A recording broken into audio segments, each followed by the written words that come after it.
다시나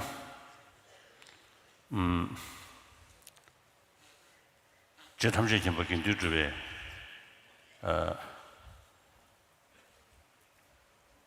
단타다 거야 나중에 진리진 걸로 거진공 그 천사용도 단하죠 단하는 그 단하는 그 녀몬도 지게서 원하신 말한서다 진주주의네요 아니 제 리진 그게 거진공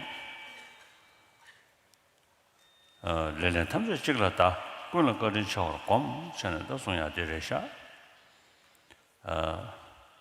시보 코알을 내려가리나야 나나 천디 또그 담솜 조심진을 때네 연거야 조심진이지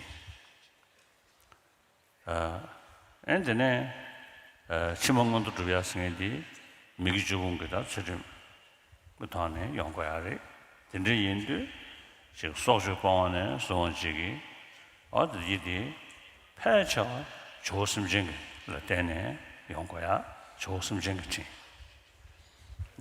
근데 인도산에 치마 모두 타봐요 조심진이지 다 전에 타봐 타봐가 람라버 타봐라버는 것이 나버순도 람네 타봐 주고야래 근데 인도다 And then the three trainings also are dependent on the other sentient beings. The first of these is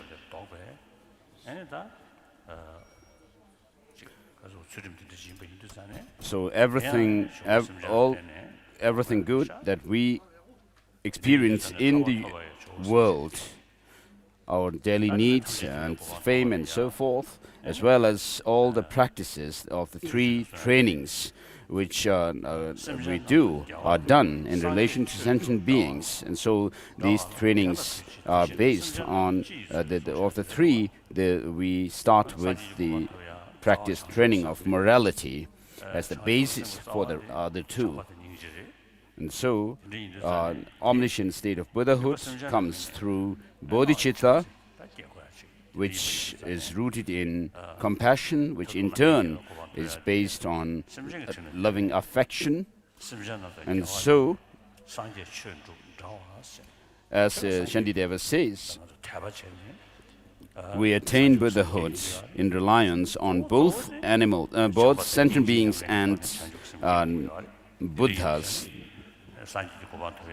And so, half the course of our omniscient state of Buddhahood comes in reliance on sentient beings.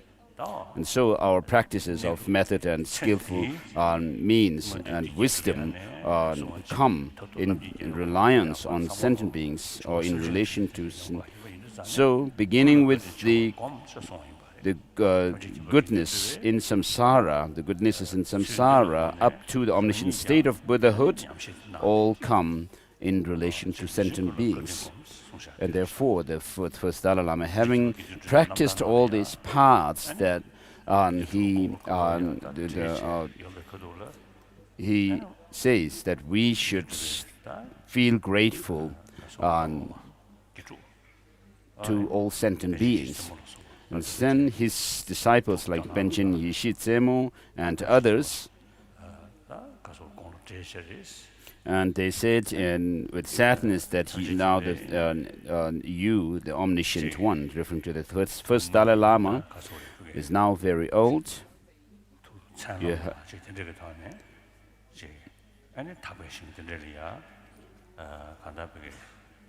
And so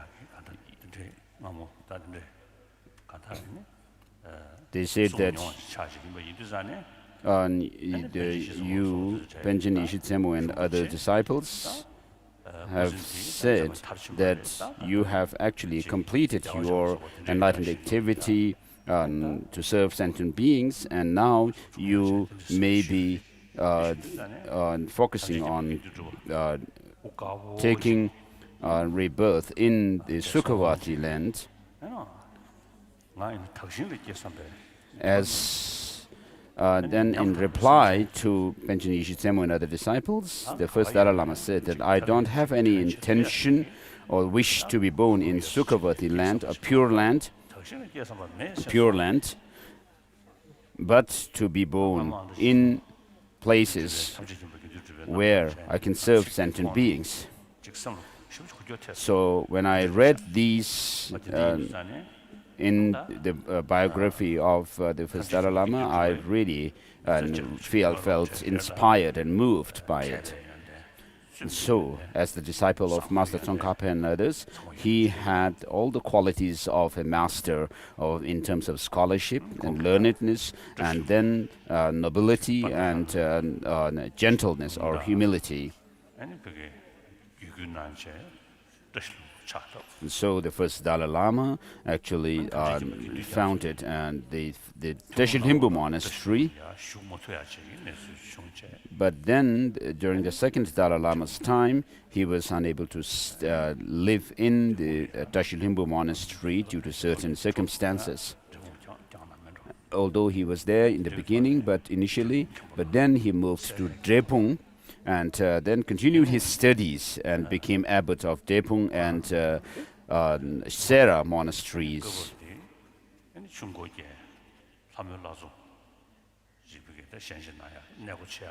And then he also opened the door to the sacred lake of Palden Hamo, Hamulatso. And then with regard to the third Dalai Lama, Sonam Gyatso,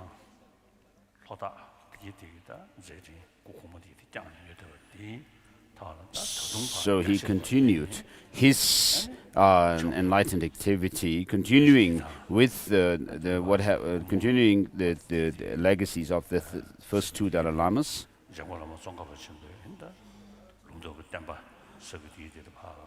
And so he spread the teaching or tradition of Master Tsongkhapa in the Mongolia and other regions. So these three Dalai Lamas, the Gaden Drup, Gyaltsen Gyatso and Sonam Gyatso, are incomparable. And so the first Dalai Lama, as he says, in general, feel the kindness of sentient beings, and particularly have pure vision of all the Dharma practitioners. So of course in those days we don't have so wide sort of contact around the world, but today we have contact with all kinds of religious traditions. And so we can take this line to refer to in a narrow sense or in a broader sense.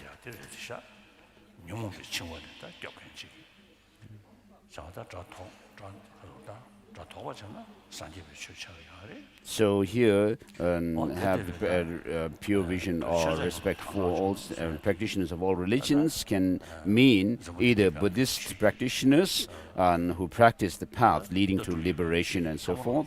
But if you take it to within a wider context of the other religious traditions, we can also include the other religious traditions, non-Buddhist traditions as well, by acknowledging that all these religious traditions have been and help and very beneficial to innumerable number of sentient beings.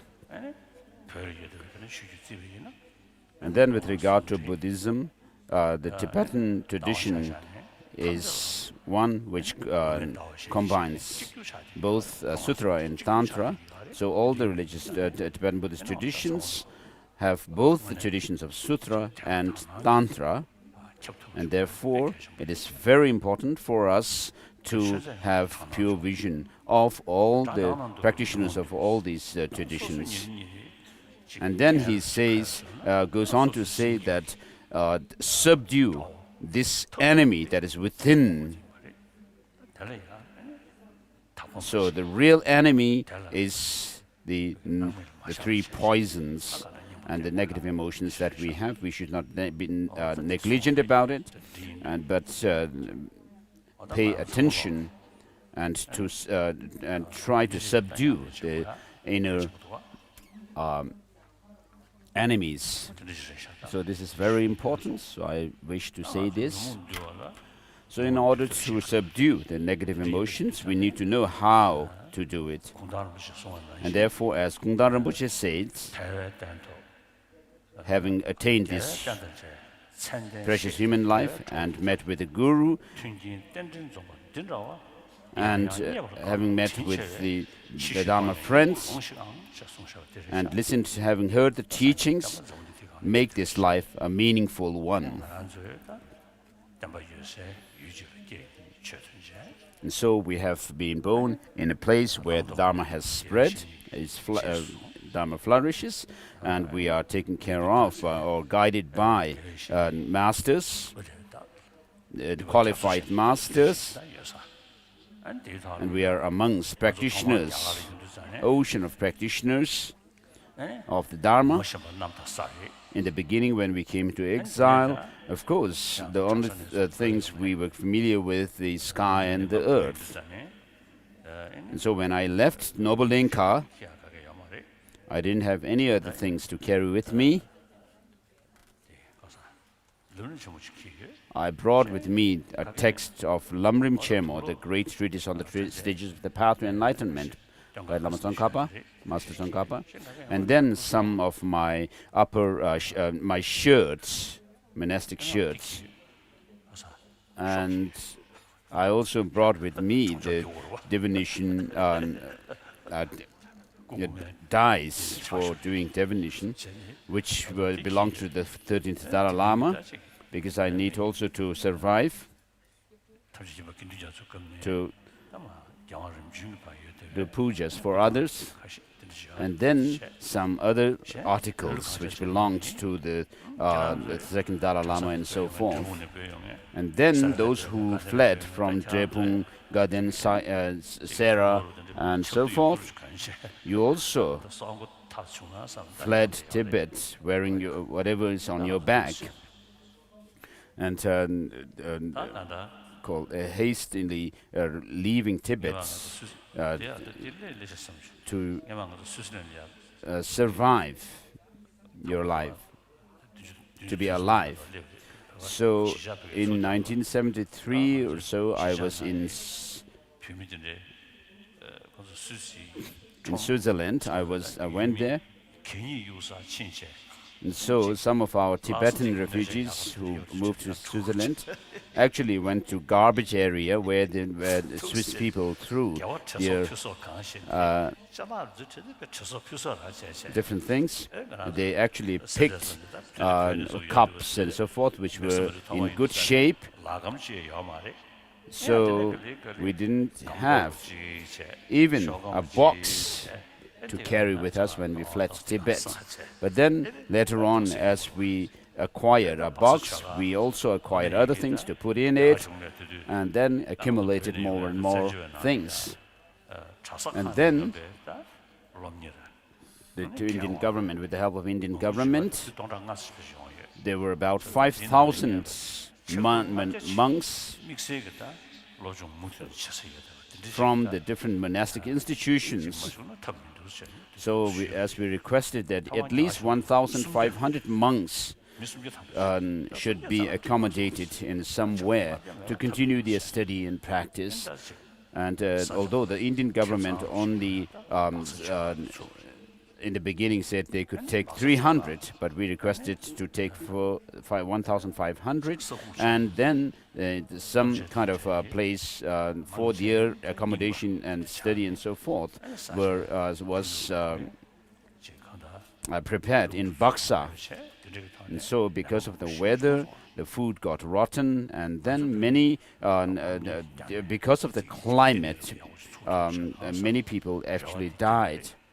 So our wish was to have really good, to produce good scholars who could continue the tradition of study.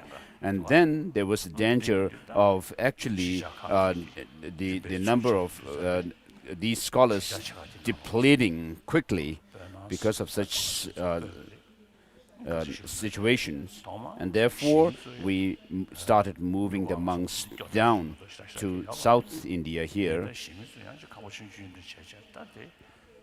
And so in the beginning, the lay people had their own, already had their own houses, thatched roofs, and then the monastics were moved down here, living in very poor condition also. And then gradually our facilities became better and better. And then we even came to actually live a sort of luxurious life, and which actually causes distraction from the Dharma practice and study, which we are following is the Nalanda tradition, the pure Nalanda tradition. And so our aim was to establish this the continuation of the study of the Nalanda tradition.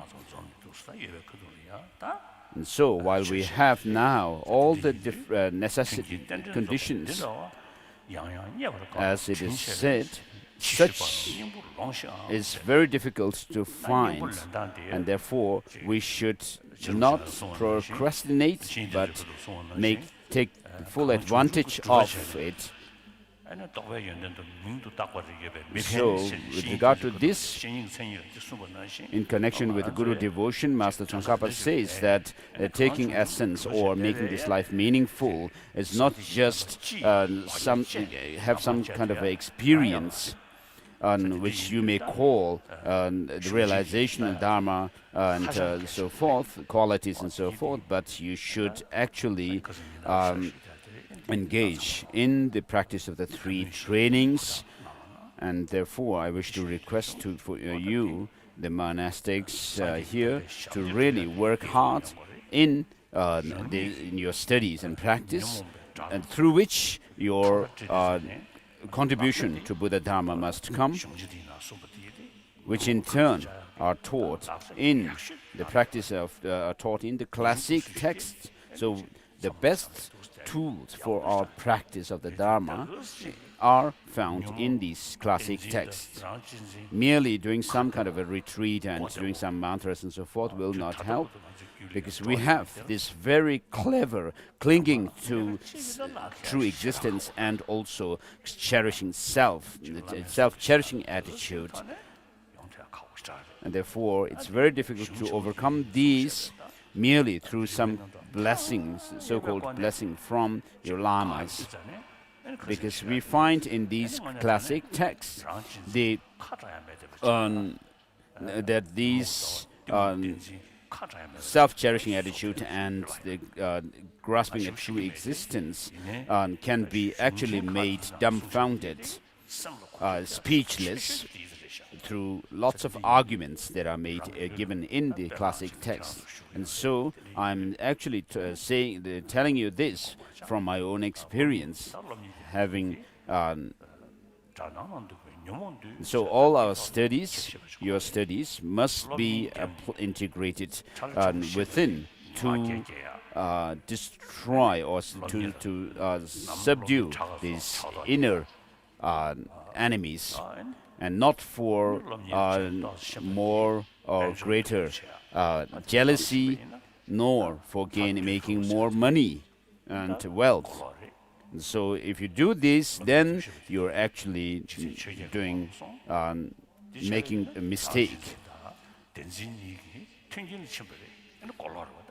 And so if you actually make your study, use your study to make money and so forth, then you are actually reinforcing the power of self-cherishing and true grasping at true existence. And then that's very sad.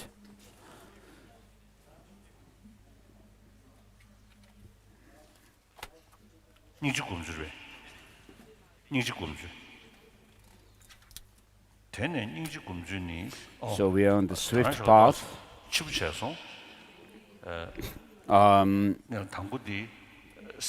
So this morning I was a little late because first I went to visit the new meditation center of Sera college of Shartse,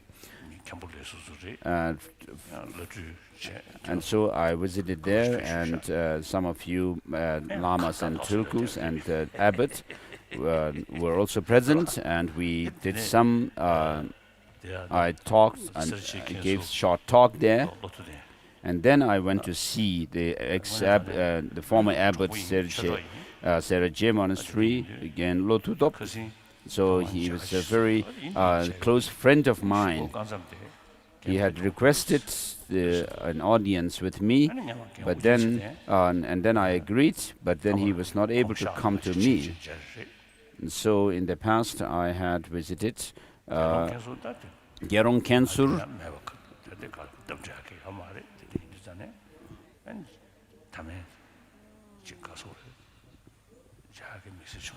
but I couldn't meet Gerong Kensur. But I sent messages to him.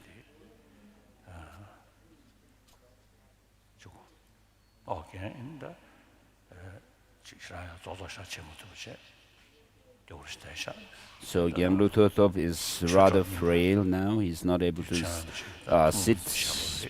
So he is a disciple of the late Tijang Rinpoche, Ling Rinpoche. And so we are students of the same masters, so therefore I wanted to go visit him. And so therefore I was rather late to come here.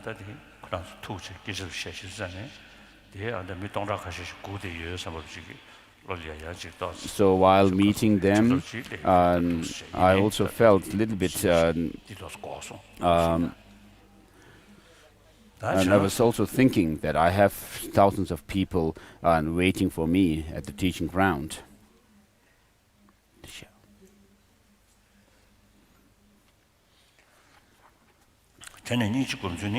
So with regard to cultivation of this compassion,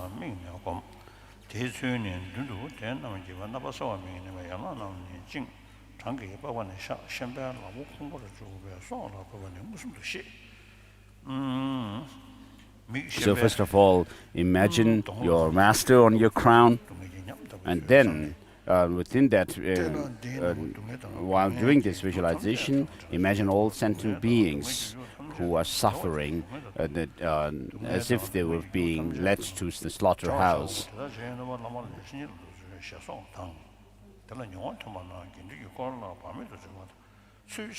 Then have the clear vision of a clear visualization or imagination of the sentient beings suffering.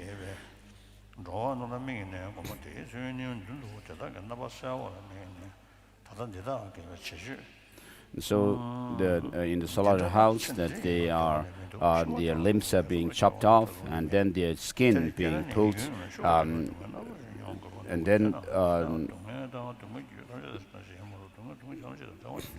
the butcher's hand goes into their body and snatching away out.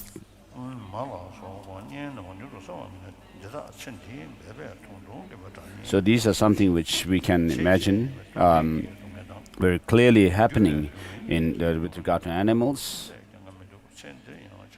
And then the animals, when they are being slaughtered, they would actually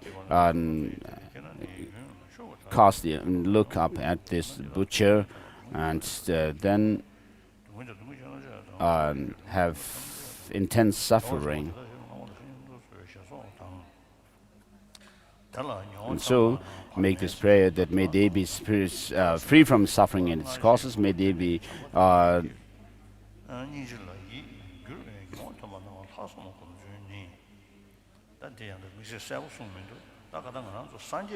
so it is, although it is not very clearly mentioned here, so for Buddhist practitioners, mainly we should think about this conditioned existential suffering when we think about suffering of sentient beings.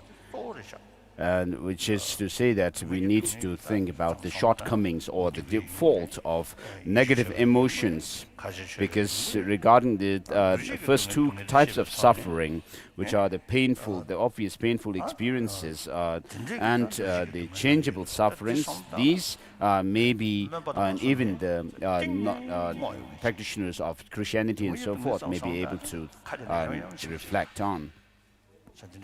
So if you just think about the suffering of suffering, it would be you're focusing on a very easy type of suffering, a superficial, almost like a superficial thing. And so it's very important for Buddhist practitioners to focus on the suffering of the pervasive, conditioned existential suffering when we think about suffering. So, being under the influence or overpowered by the true, grasping at true existence, we should think that there is an antidote against it, and any sentient being can actually develop that antidote within them. So while this is the case, the sentient beings are actually, although do not want suffering, they run out of suffering. Although they want happiness, they destroy the cause of happiness as if destroying their enemy. And therefore, you should have use these kind of reasonings to really reinforce your practice of compassion by thinking about this kind of third type of suffering.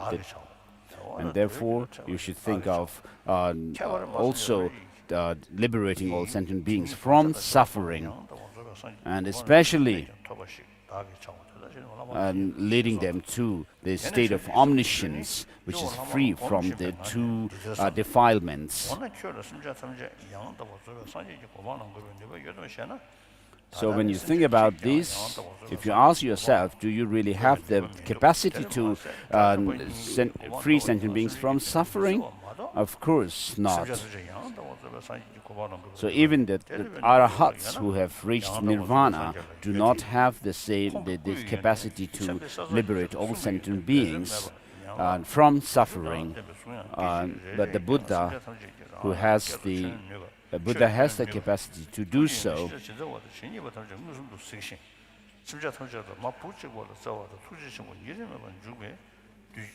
The Buddha has compassion, which actually covers all sentient beings without any partiality, and impartially, and that he has omniscience.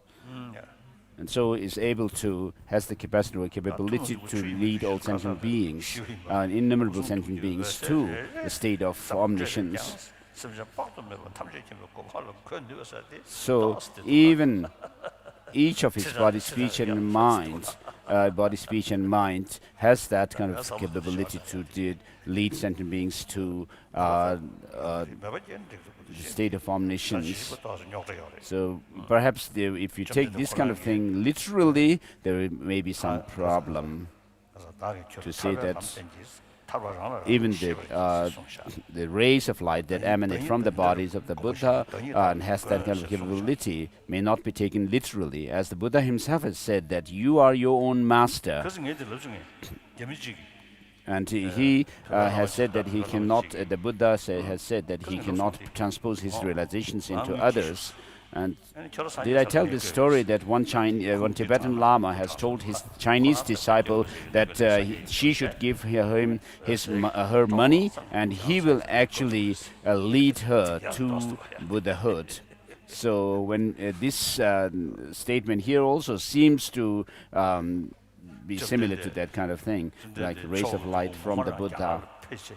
The Buddha, as the supreme emanation body, when he appeared in India, there is no story about Buddha actually emanating light from his body and leading sentient beings to liberation and omniscience. So only by giving his teaching, he's said to have led sentient beings to liberation and arhatship. with regard to the first five disciples of the Buddha, of course, they were able to realize the path of the Arya beings and so forth within a short period of time, and then became arahats in the end. So these also came through teachings of the Buddha. So in order to fulfill the interest of oneself and others, you have to feel determined that that you should attain Buddhahood, and therefore. So I tell others while I also practice it.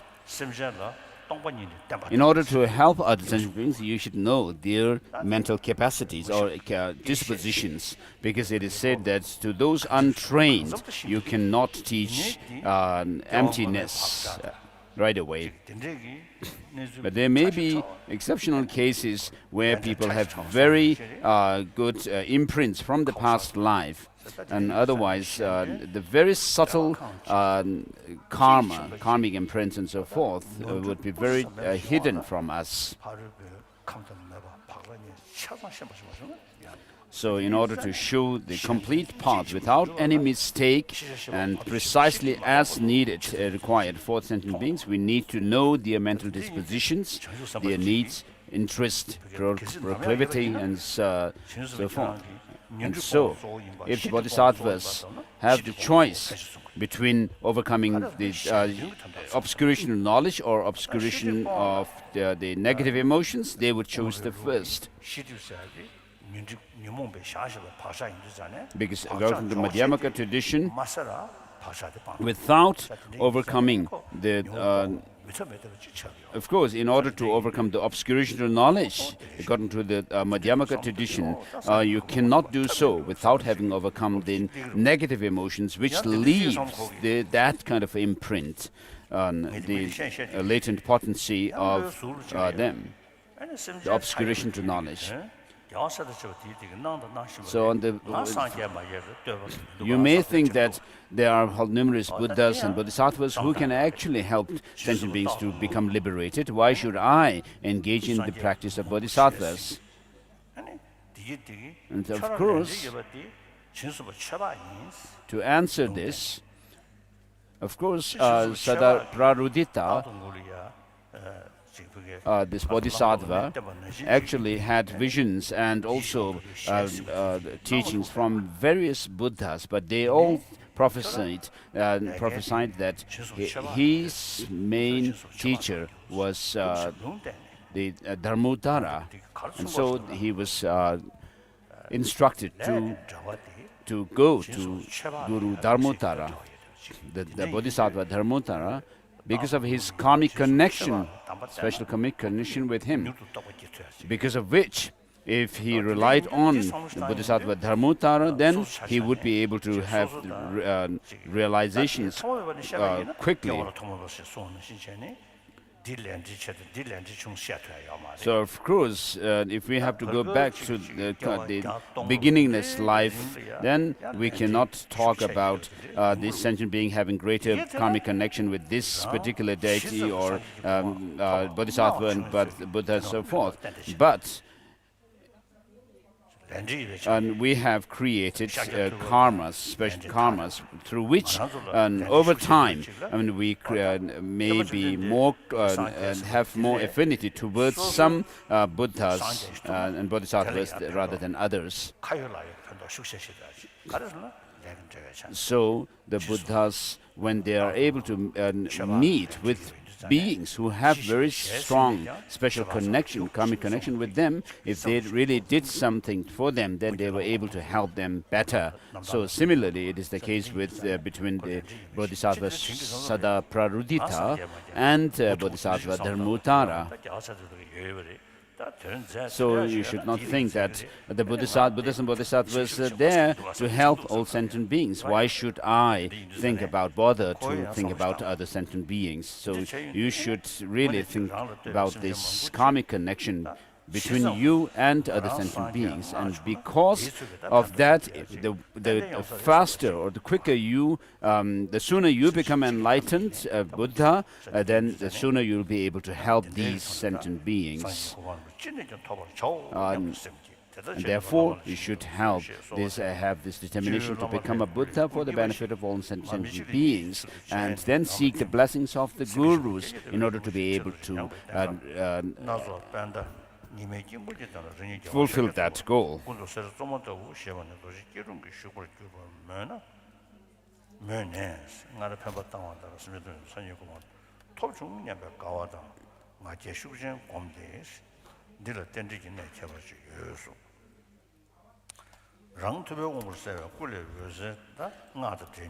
And so then you should receive blessings from the gurus, and then you transform into Buddha Shakyamuni, and rays of light emanate from your body and touch the sentient beings in the hell realm, the hot hell realm, and soothe and send down the soothing rays of light to help them, and then also the cold hell realms. So here, this is like the tantric practice of visualizing the guru, mandala deities, and then the sovereign mandala, and then doing the enlightened activities, performing the enlightened activities. And so if you do this, there's nothing wrong in actually doing the practice in excess.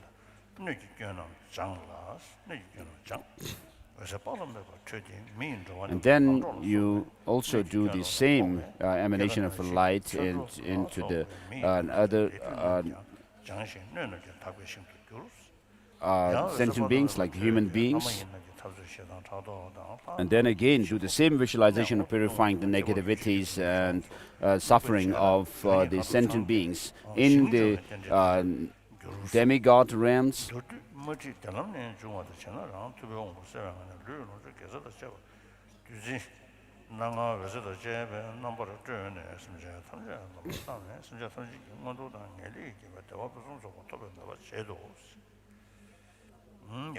So with these rays of light, imagine all the sufferings of birth, aging, sickness, death, of sentient beings, human beings, and so forth, being purified. So with regard to the conclusion, it is like before, and then during the post-meditation or in-between meditation sessions, and then you should read scriptures teaching loving kindness, compassion, bodhicitta. And then next is the topic on equaling and exchanging self and others. So here, the Bodhisattvacharya Avatara's line, where it says one should actually practice the secret, the holy secret practice, doesn't mean Tantra, but this practice of equalizing and exchanging self and others, because this is something which is done by beings of sharper faculty, and then this is also done in connection with giving and taking, visualizing, sending out your positive energies and so forth to other sentient beings, with the out-breath and taking in their suffering and negativities with the in-breath. And so, because this is something which is not, which the beings with a duller faculty or are not so apt at being able to do it, and therefore it is called secret practice.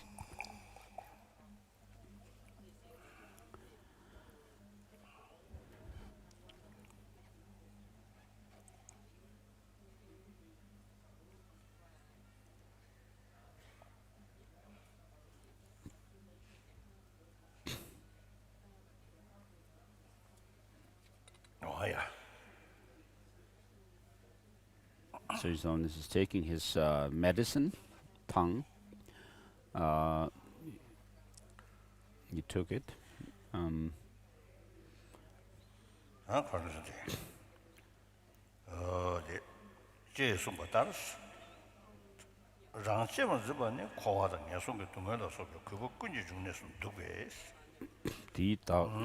And so here, when we talk about exchanging self and others, you are not actually thinking that you are others and others are you as such, but you are actually switching the two attitudes of cherishing oneself and over cherishing others,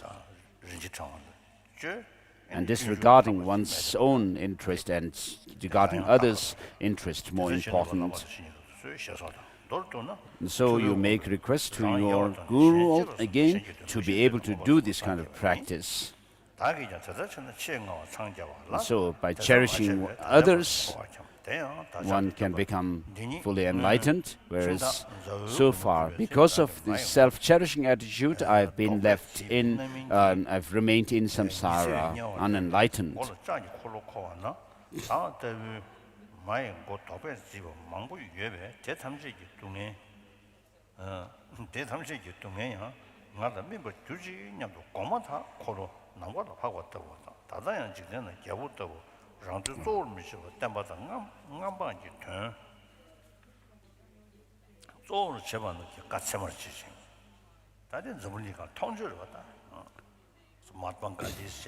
So this also relates the story of one being who actually thought to liberate or free others from suffering when he was suffering headache. So Gandhiji actually dedicated himself for the well-being of the people of India during this freedom struggle. First, he worked in Africa and against the apartheid, and then he worked for the right of the underprivileged people, and then later on came to India, and he engaged in the struggle, freedom struggle of India. And so, whether he had done these great works for the benefit of all sentient beings or not, he did it at least for the people of India. And because of holding others more important than himself, of course, we can see how great he has become in the world. And so, if you think about this, the well-being of others, you have greater benefit. I always tell people everywhere that the world belongs to the people of the world, and then the countries, each country belongs to the people of the country and not the leaders, kings, queens or presidents and so forth. But in order to govern the countries, we have the democratic process, democratic systems, who elect their own leader, and then the leader becomes accountable to the whatever they do for the people. They become accountable to. And for example, in the case of America, during the President Nixon's time, because of Watergate issue, he was impeached. And so this kind of quality of democracy has some connection with cherishing others. And so the despots, authoritarian rulers and so forth are under the influence of self-cherishing attitude. So many of the problems in the world, in the leaders as well as common people, are because of self-cherishing attitude. And then the good things that are in life and in the countries and so forth come from the cherishing others more important than oneself.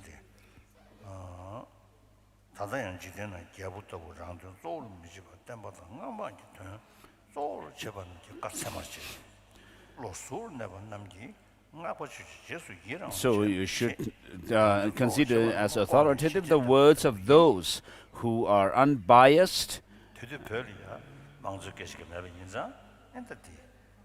So in Tibet, of course, we didn't have democracy. And so it says that those who are very selfish, and you should actually, people actually talk behind them. And so because we had no democracy, we had to do that, but today we have democracy, so we do not need to hide what we want to say, criticize about our leaders and so forth.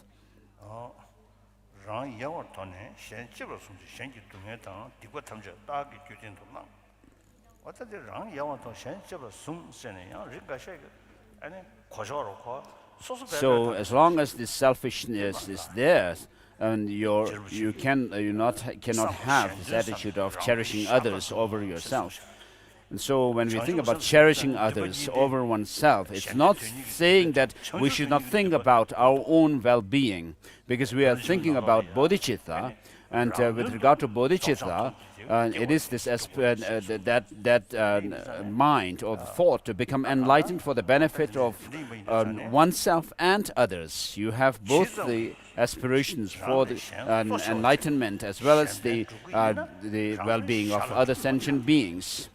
And therefore, as Tsongkhapa also says, the more you dedicate to yourself to benefit other sentient beings, the more you will benefit, the greater you will be able to benefit yourself as well. And so I always tell that we are selfish, of course, but we should not be foolishly selfish foolishly, but we should be selfish wisely. By using our intelligence, we want happiness and joy and health. And if you think about the welfare of others, then you'll be happy and healthy. And on the contrary, if you think only about your own well-being, your own self, then you will not be happy. You will lose your peace of mind, and then you will also suffer in your health. So this is the nectar destroying the death of sentient beings. This is the medicine curing the diseases of sentient beings. This is the tree, the bodhicitta talking about, which gives a soothing shade for beings journeying who are fatigued by the journey on the samsara's path. And so, because of these great benefits of bodhicitta, therefore bodhicitta is also is the butter churned out of this ocean of the Dharma. And therefore, the greater you are devoted to others' well-being, altruistic, and determined to work for others, the greater you also benefit. This is something which is empirical experience for us. We do not have to use reason or scriptural support and scriptural quotations. If you look around, you will see this yourself. And therefore, holding others,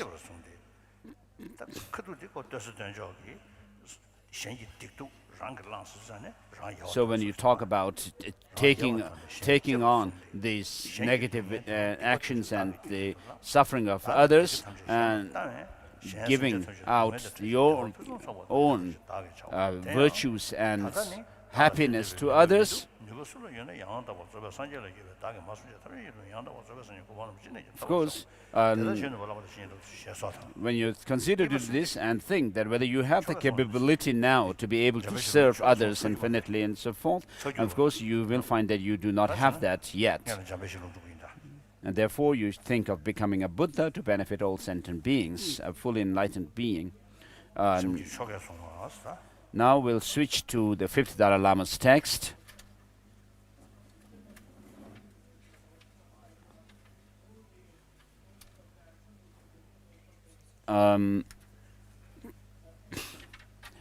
taking bodhisattva or bodhicitta through ritual, generating bodhicitta through ritual. That's the topic. Page.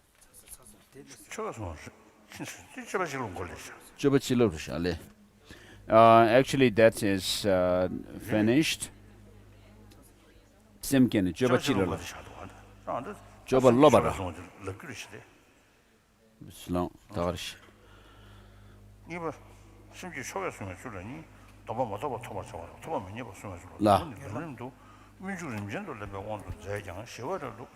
Now we are on the same text, the Benjamin Beldenishis. So taking Buddhist, so Benjamin Sonam Thakpa has some qualm he has raised in some text. So with regards to generating bodhicitta and taking bodhisattva vows, as the text says that you can take it.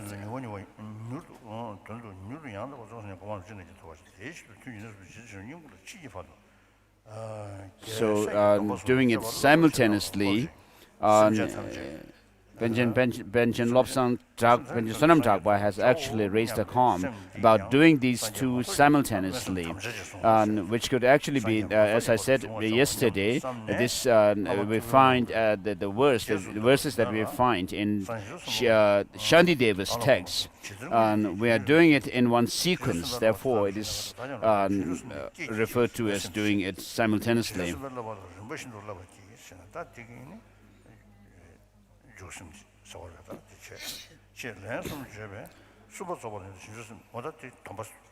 So with regard to these two, generating bodhicitta and taking bodhisattva vows, in the Shantideva's text,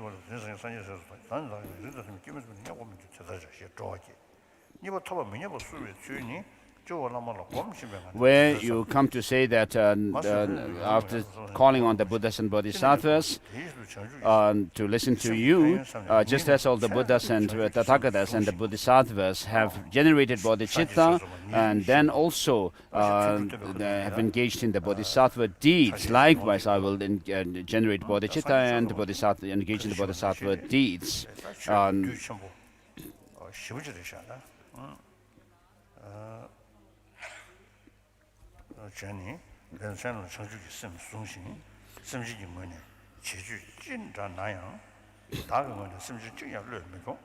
So you say this 3 times and then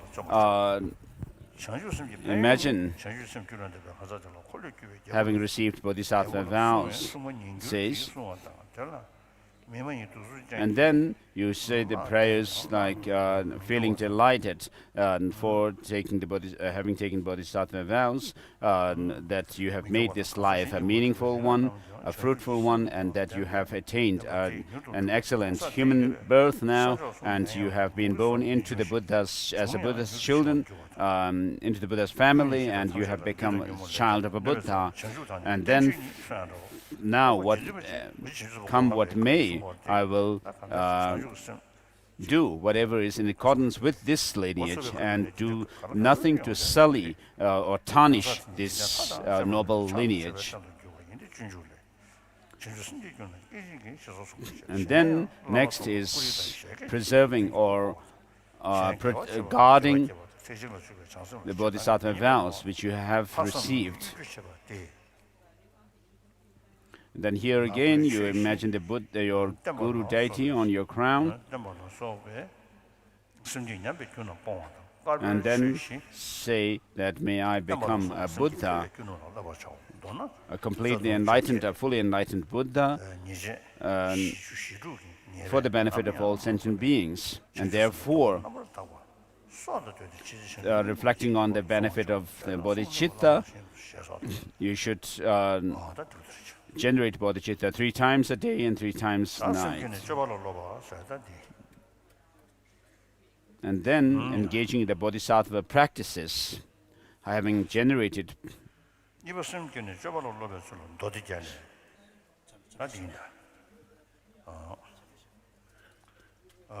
롱주통 표준 소바당 코스 표준 소바 응원도당 따도 유모원이 메주당 자원은 진짜 뭐라고 So, with regard to, we are now switching to the fifth Dalai Lama's text on this topic. It is said in the Sutra Alamkara. So when you have the excellent wealth, when you have gained quite a good wealth, so that it doesn't add to increasing your negative emotions, if you actually understand what to discard and what to adopt,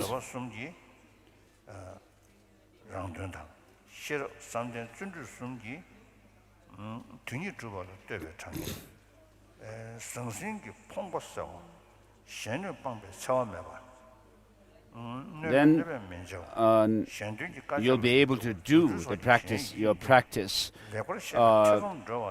effectively, making great strides in your progress.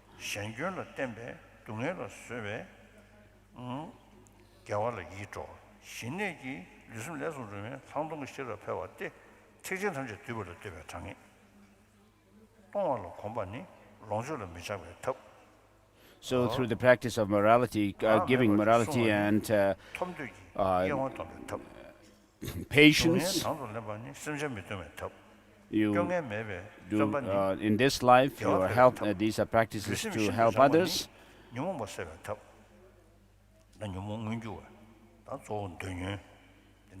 And then with wisdom, concentration, and joyous effort, you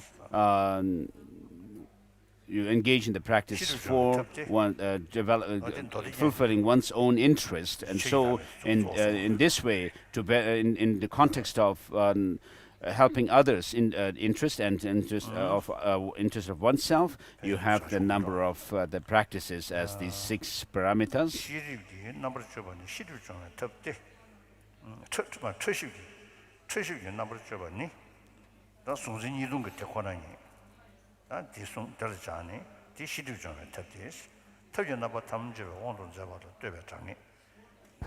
And then there is the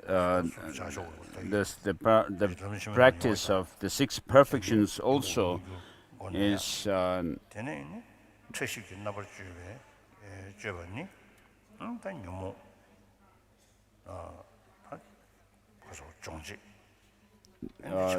there are 6 perfections with regard to overcoming the negative emotions and the obscuration to knowledge as well.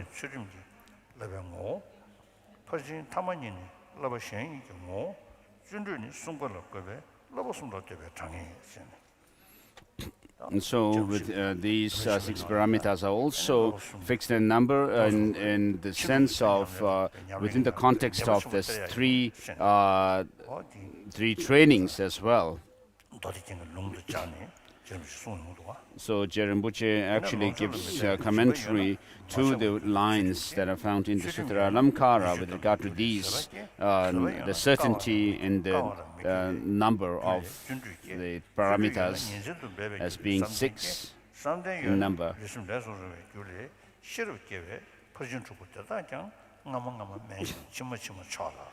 So with regard to the 6 perfections, the former are considered lower practice, and then as the latter ones progressively higher.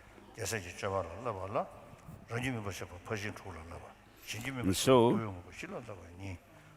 the bodhisattvas engage in the practice of the 6 perfections for ripening one's own mind, and then do the 4 practices for assembling disciples for the benefit of sentient beings, others. So with regard to the practice of giving, so disregarding your own body and the wealth,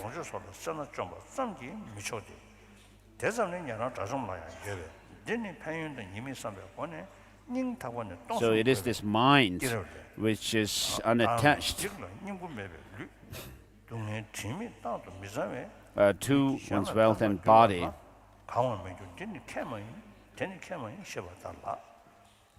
So with that motivation,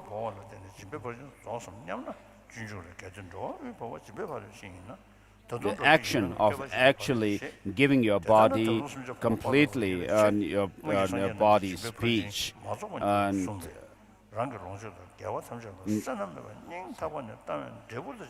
giving whatever you want to give to others with your body and speech is the nature of the giving.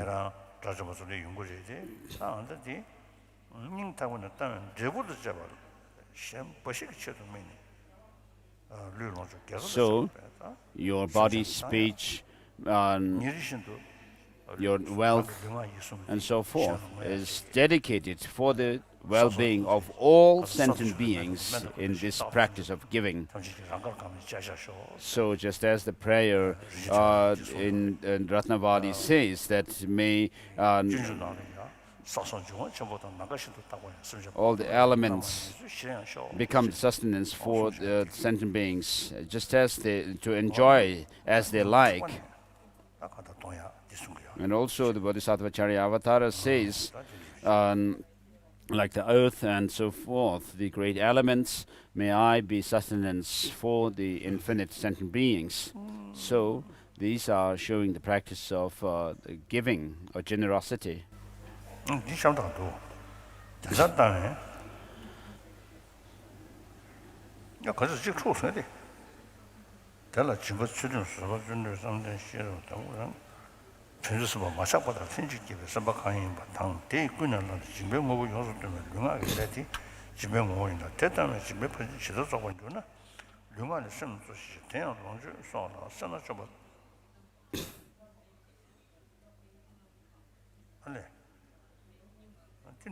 So how do you perfect generosity is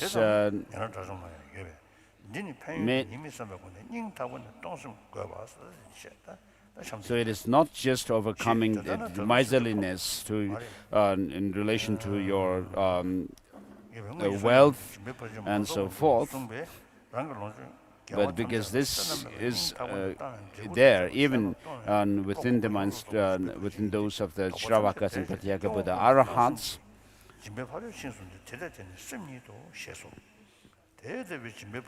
But thinking of the benefit and the faults of not miserliness and so forth, you have this wish to give from the depths of your heart.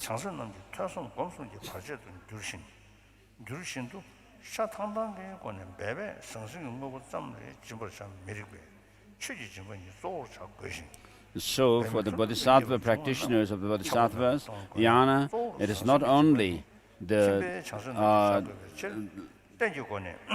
material offerings that you give, but mainly the Dharma, giving Dharma.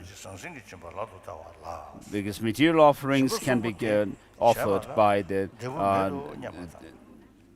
lay people, but for the monastics, engaging in Bodhisattva practices, it's mainly the giving Dharma.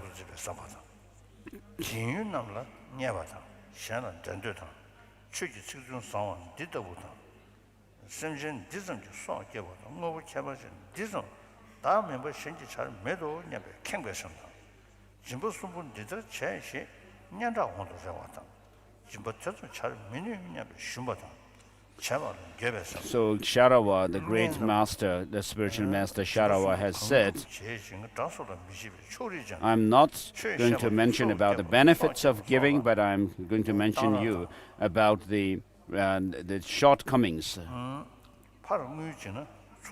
of grasping at things.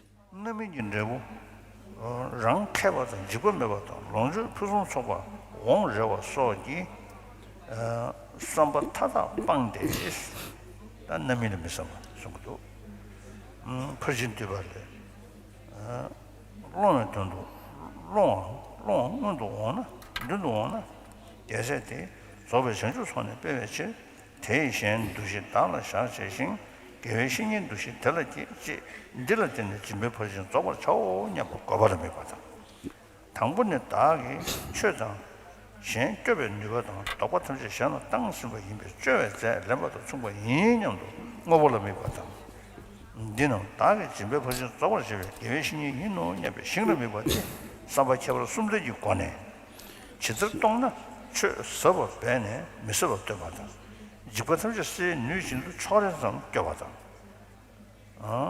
뭐 보냐보다 장용와도 현재 라네 초대 때와서 하나만 더 예배 바꾸신 So when you give, you should not your giving should not be tainted by acts of robbery and so forth, which you may through which you may take things from others, but and give to someone, but then give to others.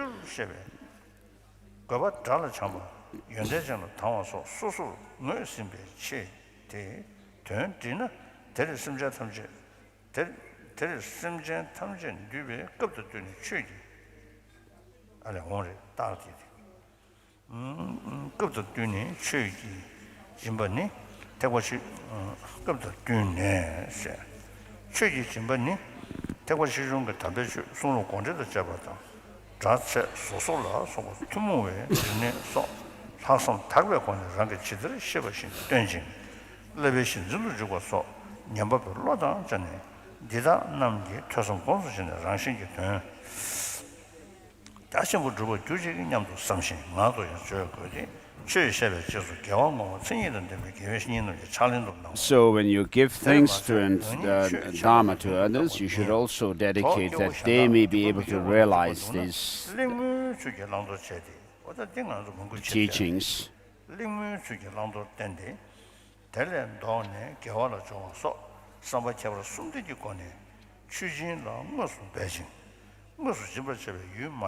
만년 닝 타원의 심전 던전 담배추 담벌 매신 취지지부터 투 표바 자신부 중으로 삼라 배는 취지 자퇴에 냐원은 내년에 동네에 탈범 매버 소지관에 말은 쳐버 So in short, it says that when you give teachings or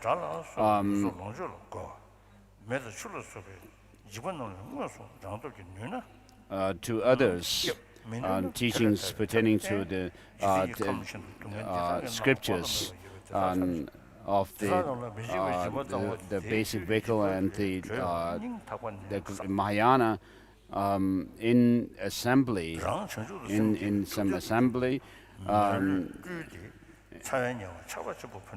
as necessary, and also teach other subjects like Sanskrit or language and grammar or logic and art, medicine and so forth. And whatever you know from the knowledge that you have gained, and when you teach them to others, and then let them also, the sentient beings also, to follow, to keep the precepts and so forth, and then give the teachings of these subjects in accordance with their capacity, mental capacity. And then, having given the teaching, then you should make the wish that may they engage in listening, thinking, and meditation in order to benefit oneself and others. You should think like that, and as well as say these kind of prayers.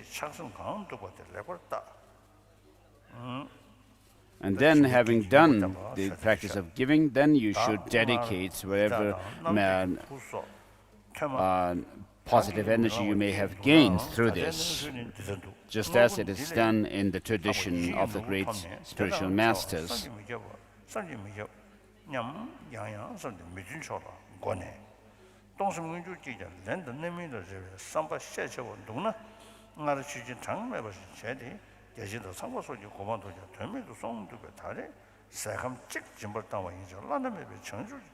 And not only that, it says, although you may not take the name of some preacher or teacher of the Dharma,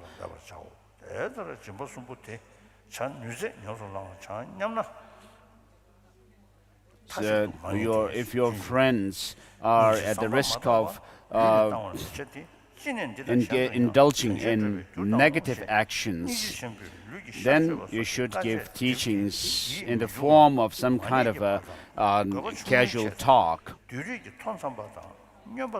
and then show them what is right and what is wrong. And then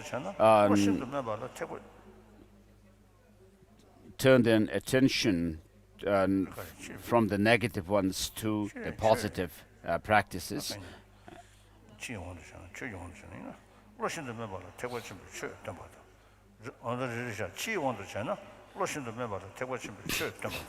So with these thoughts, you should give Dharma to such people.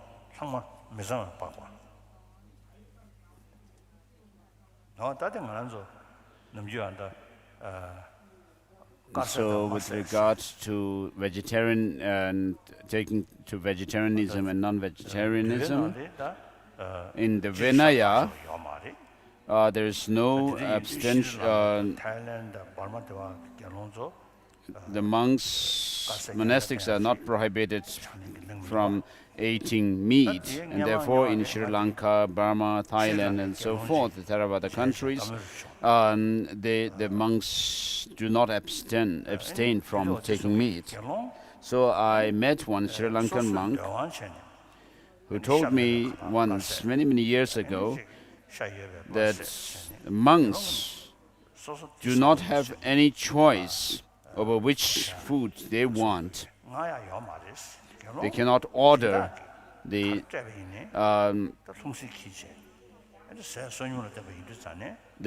patrons and the sponsors who actually offer them meal, since bhikshus are supposed to go begging for their food. Whatever the sponsors give must be accepted.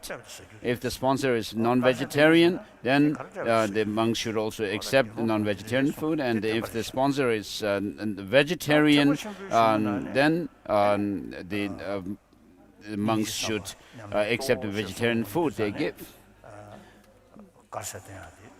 But then in the Mahayana tradition, because of the emphasis on practice of compassion, vegetarianism is very important.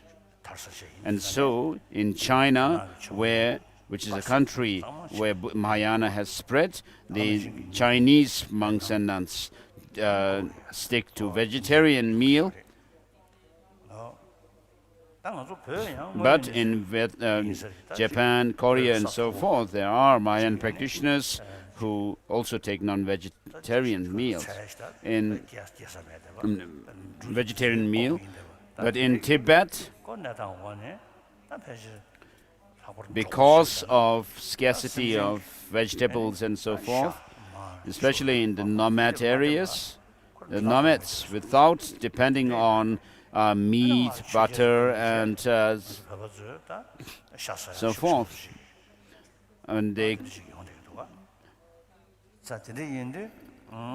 then traditionally Tibetans have been non-veg.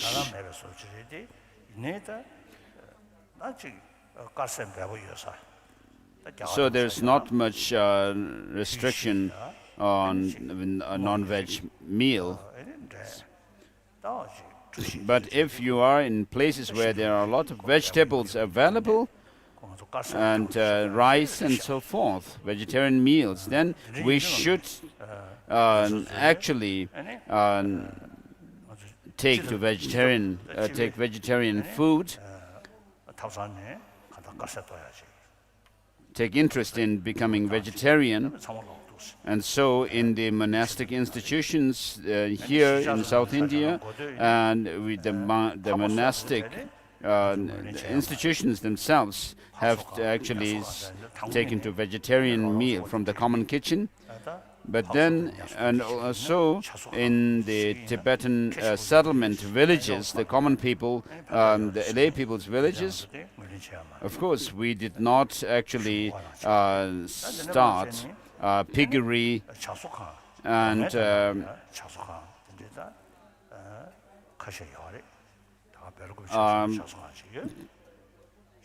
but we started a poultry farm.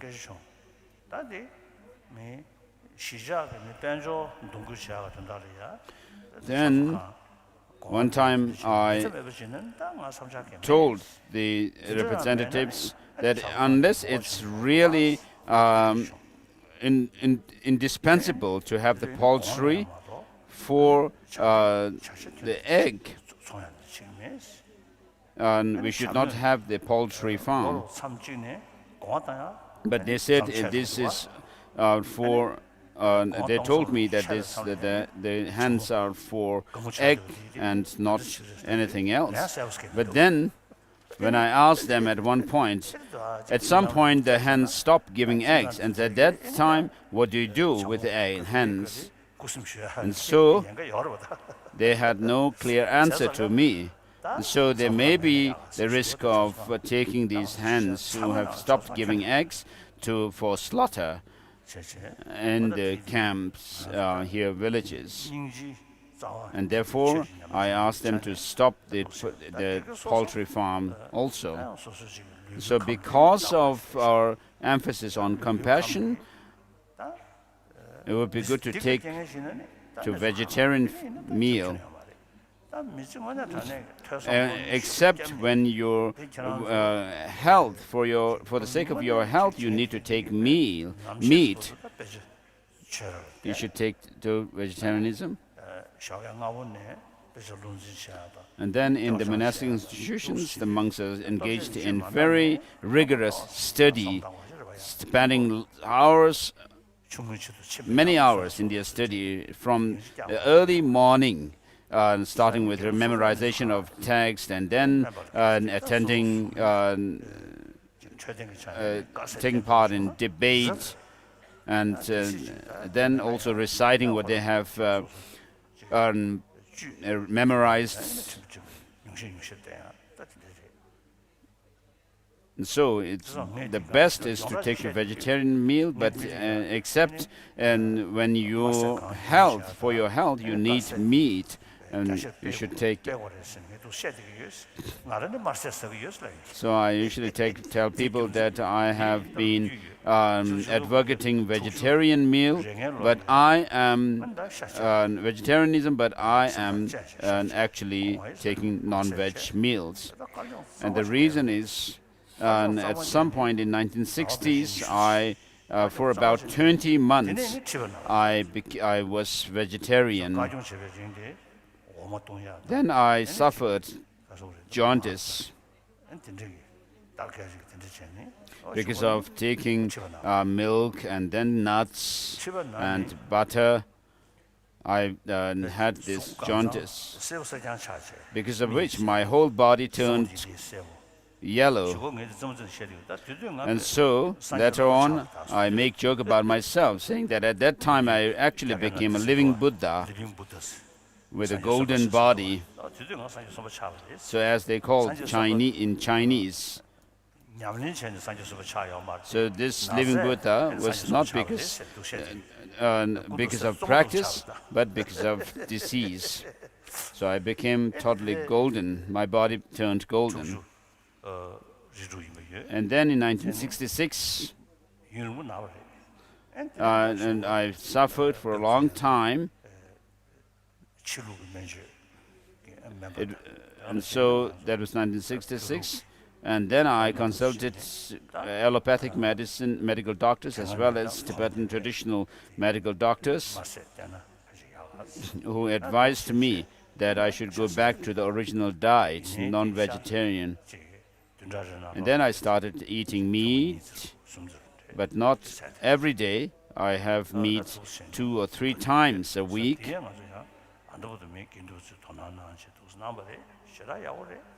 So the monks in our monastic institutions here have taken great interest and actually taken to vegetarianism, which is very good, and also our secular schools have done so.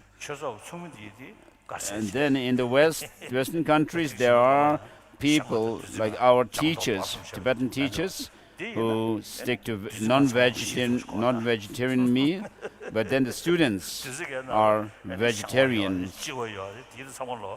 So for such teachers, you should be able to actually transform your meat, the non-vegetarian meal, into nectar, as we have the practice in Tantra. So of course it's a different story if you were told by your doctors to take the non-vegetarian meal. Perhaps George Atisha was vegetarian in those days. In the Langar Sutra, which is a Mahayana sutra, non-vegetarian meal is prohibited in general, but in other Mahayana texts like the Mahayana Madhyamaka Sridaya, the heart of Madhyamaka by Bhaviveka, he actually, Bhaviveka actually interprets this prescription of non-vegetarian meal, or prescription of the non-veg. So Kono Lama Rinpoche has told me that in general, the Mahayana sutras do not prohibit eating meat, but there are specific sutras which do. And so this is the point where I wanted to make in relation to this text.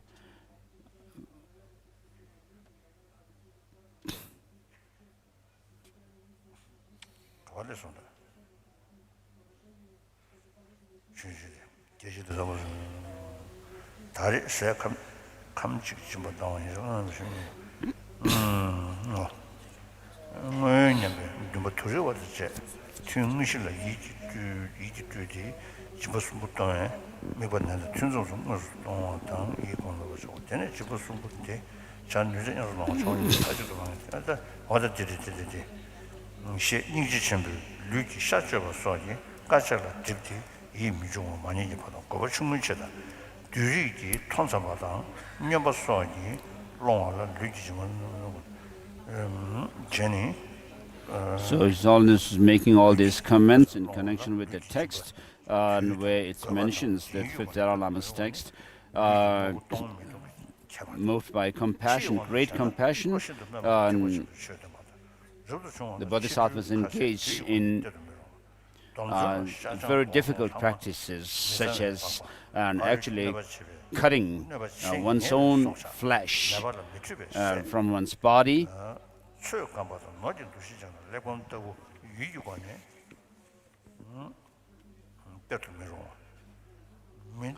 And this is done when they do not actually feel it. They don't feel disillusioned by such difficult practices.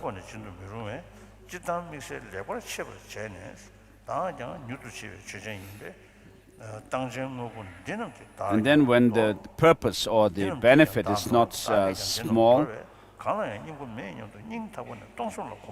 or minor,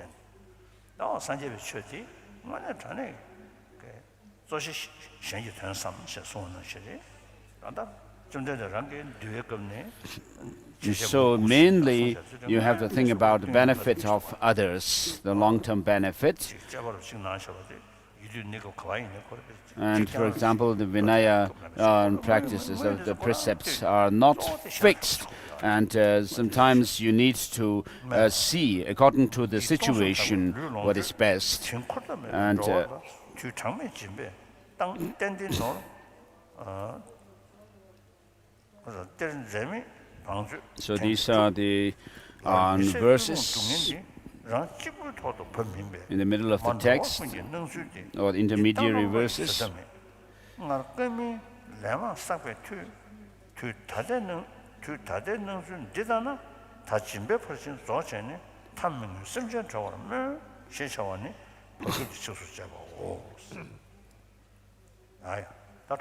So we'll stop here